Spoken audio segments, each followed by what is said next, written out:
everyone, I just wanted to do a quick video regarding the Resident Evil 8 demo titled Maiden. It came out just a couple days ago on the PlayStation 5 and I played through it. It's pretty short, but I feel like there's a decent amount to talk about, so I wanted to kind of go over that. Now, when I booted the demo up, the very first thing I noticed was the visual fidelity. It is incredible, and I think it's going to be a really good showcase for what the next generation of consoles could be doing down the line. The HDR implementation here is absolutely fantastic. It's by far the best I've seen out of anything on a console. It just really made everything pop. The darks seemed an appropriate amount of darkness. The bright areas seemed bright and maintained their details.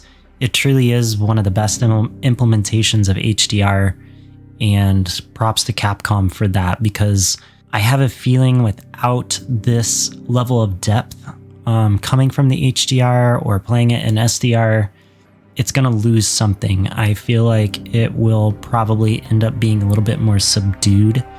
And for this type of game where suspense is everything, I feel like that would actually hinder it a lot more than anything else.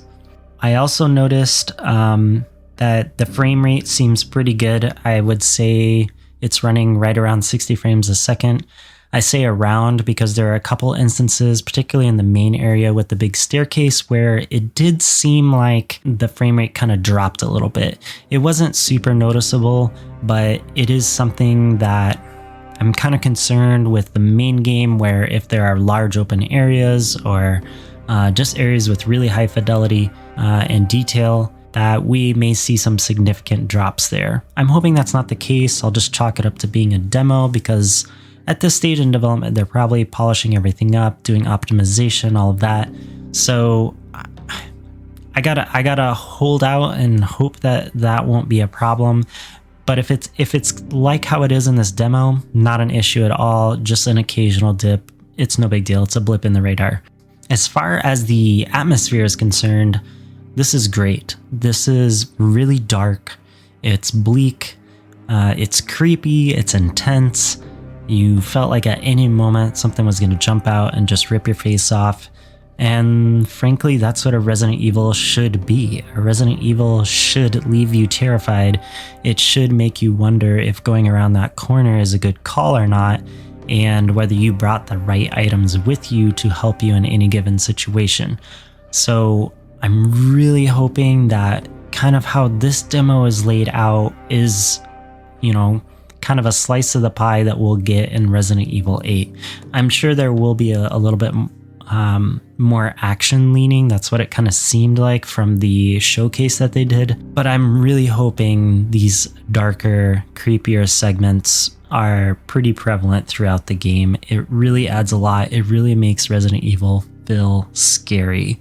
And Resident Evil needs to feel scary to feel like a Resident Evil game. I also want to touch on the story, because I think the story here will play a big factor in how the audience reacts to it. So as I kind of went along, they give you some really good contextual clues as to what's going on in this place. Now, I assume we're in the mansion. We wake up in the dungeon and we're trying to escape. And as we go along, we discover these casks that appear to be leaking blood. And then we come across one that has a hand coming out of it. So it's pretty safe to assume that people are in these casks and are potentially being stored for vampiric purposes. And I think that gets reinforced a little bit later in the demo, where you find a list of women's names or girls' names that are kind of scratched off. It shows that, these girls are not making it out.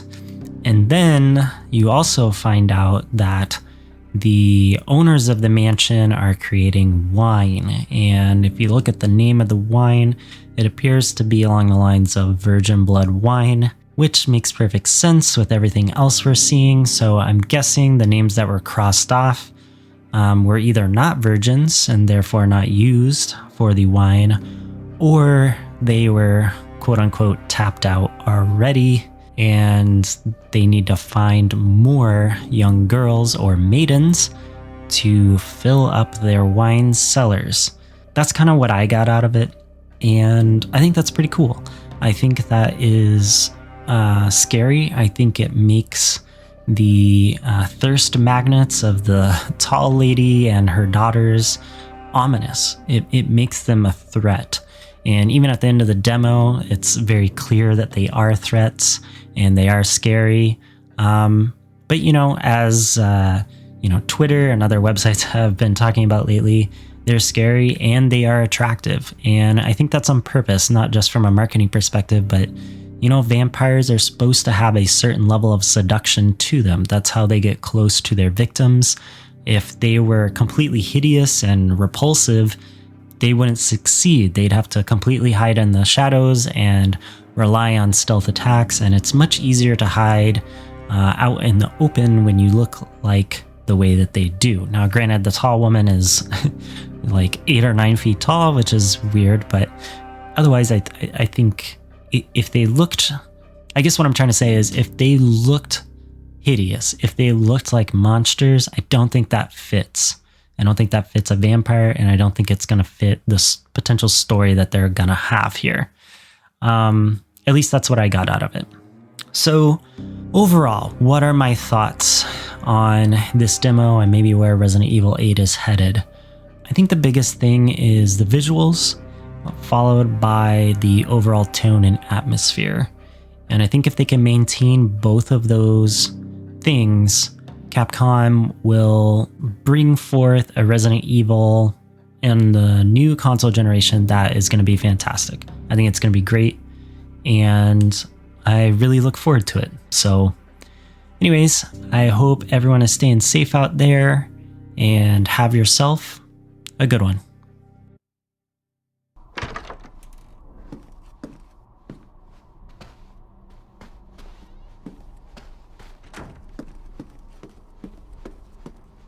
I'm watching you.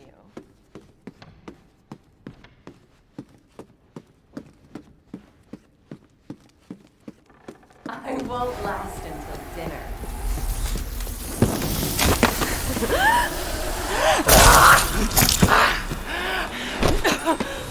How's it feel?